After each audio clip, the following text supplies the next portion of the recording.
টাকার চুরি নাই, পীর সাহেব জন্ম নাই, অ্যাকশন অ্যাকশন, ডাইরেক্ট অ্যাকশন, গুলির বিরুদ্ধে ডাইরেক্ট অ্যাকশন, খুনিদের বিরুদ্ধে ডাইরেক্ট অ্যাকশন। আল্লাহু আকবার, পীর সাহেব জন্ম নাই, ভয় করি না ভুলের বোমা, আমরা সবাই রাসূল সেনা।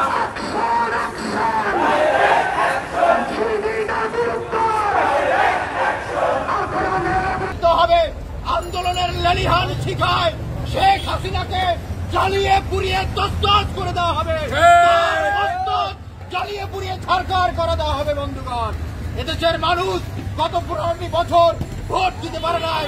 আজকে মানুষের যে অন্তর জ্বালা, মানুষের যে ভোট না দেওয়ার আক্ষেপ, সেই আক্ষেপ দাবানলে পরিণত হয়েছে। শেখ হাসিনা, আপনাকে এই সমাবেশ থেকে বলতে চাই, আপনার আর সময় নাই। আপনি যদি নিরাপদে প্রস্থান করতে চান তাহলে অবিলম্বে জনগণের কাছে ক্ষমতা হস্তান্তর করুন।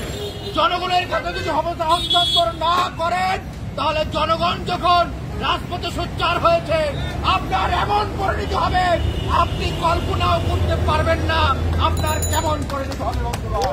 মানুষের ভোট অধিকার যে অধিকার, সেই ভোট অধিকারের বাস্তবায়নের জন্য আমরা রাজপথে সোচ্চার রয়েছি। আমরা রাজপথ দখল করেছি।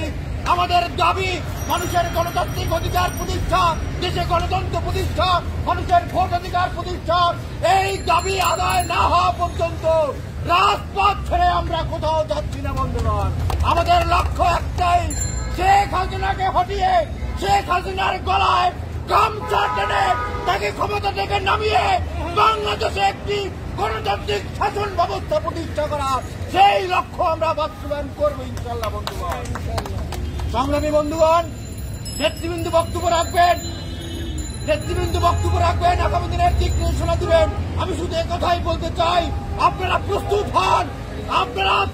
হন। জনগণের উদ্দেশ্যে বলতে চাই, আপনারা প্রস্তুত হন আপনাদের গণতান্ত্রিক অধিকার বাস্তবায়নের জন্য, আপনাদের ভোট অধিকার বাস্তবায়নের জন্য। আমরা আপনাদেরকে নিয়ে আগামী দিনে আন্দোলন সংগ্রাম পরিচালিত করার মধ্য দিয়ে শেখ হাসিনাকে হটিয়ে বাংলাদেশের যে গণতান্ত্রিক শাসন ব্যবস্থা আমরা প্রতিষ্ঠা করবো। সবাইকে ধন্যবাদ। সানজিদ রহমান শুভকে এবার বক্তব্য রাখার জন্য অনুরোধ জানাচ্ছি। গণফোরামের তথ্য গণমাধ্যম বিষয়ক সম্পাদক জনাব মাহমুদুল্লাহ মধুকে।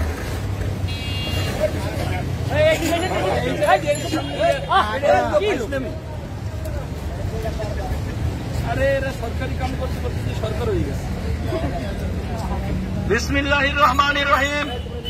সংগ্রামী নেতৃবৃন্দ, গণফোরাম বাংলাদেশ পিপলস পার্টি কর্তৃক আয়োজিত আজকের এই অবরোধ কর্মসূচির, সর্বাত্মক অবরোধ কর্মসূচির দ্বিতীয় দিনে এসে এই আরামবাগ, শাপলা চত্বর সহ সকল চত্বর মিলে জনগণকে সাথে নিয়ে অবরোধ সফল করার যে কর্মসূচি পালিত হয়েছে, সেই কর্মসূচি শেষে বিক্ষোভ মিছিলের শেষে বিক্ষোভ সমাবেশে উপস্থিত আছেন আজকের এই সমাবেশের সংগ্রামী প্রধান অতিথি, গণফোরামের বিপ্লবী সাধারণ সম্পাদক, শেখ হাসিনা সরকারের বিরুদ্ধে বলিষ্ঠ কণ্ঠস্বর বীর মুক্তিযোদ্ধা সিনিয়র অ্যাডভোকেট সুব্রত চৌধুরী উপস্থিত আছেন আজকের এই সমাবেশের সংগ্রামী সভাপতি, পিপলস পার্টির সংগ্রামী চেয়ারম্যান বাবুল সরকার চাকারি সহ আমার শ্রদ্ধাভাজন নেতৃবৃন্দ।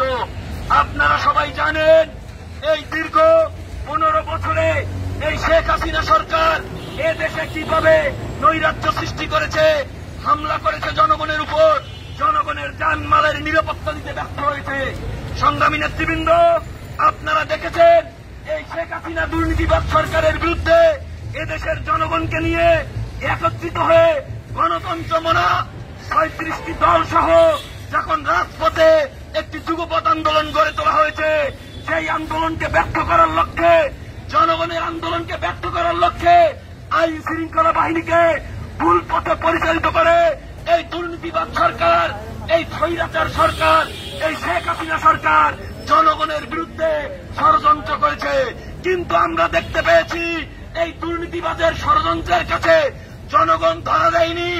জনগণ এই বৃহত্তর যুগপৎ আন্দোলনে সমর্থন জানিয়ে সারা দেশে এই শেখ হাসিনা সরকারের বিরুদ্ধে দুর্বার আন্দোলন গড়ে তুলেছে। সংগ্রামী বন্ধুগণ, আমরা দেখতে পেয়েছি এই সরকার নির্বিচারে হত্যা, গুম এবং শান্তিপূর্ণ সমাবেশ কর্মসূচির উপর পুলিশ লেলিয়ে দিয়ে নির্বিচারে অমানবিকভাবে মানুষের উপর হামলা করেছে। আমরা দেখতে পেয়েছি প্রাণঘাতী টিয়ার শেল আনা হয়েছে, রাবার বুলেট আনা হয়েছে, গুলি করা হয়েছে, জনগণের উপর বোমা মারা হয়েছে, কিন্তু এদেশের জনগণকে কোনোভাবেই দাবিয়ে রাখতে পারবে না। বন্ধুগণ, সংগ্রামী বন্ধুগণ, শেখ হাসিনার বিরুদ্ধে, এই দুর্নীতিবাদ সরকারের বিরুদ্ধে গণফোরাম ও বাংলাদেশ পিপলস পার্টি সহ সকল গণতন্ত্রমনা রাজনৈতিক দল যে আন্দোলন শুরু করেছে, এই আন্দোলনের মাধ্যমে শেখ হাসিনার পতন হবে। আপনারা সবাই জানেন, গণফোরামের সংগ্রামী সভাপতি বীর মুক্তিযোদ্ধা মোস্তফা মহসিন মন্টু বলেছেন, আমরা তরুণরা ৭১ ভয় পাই নাই, তোমরা আমাদের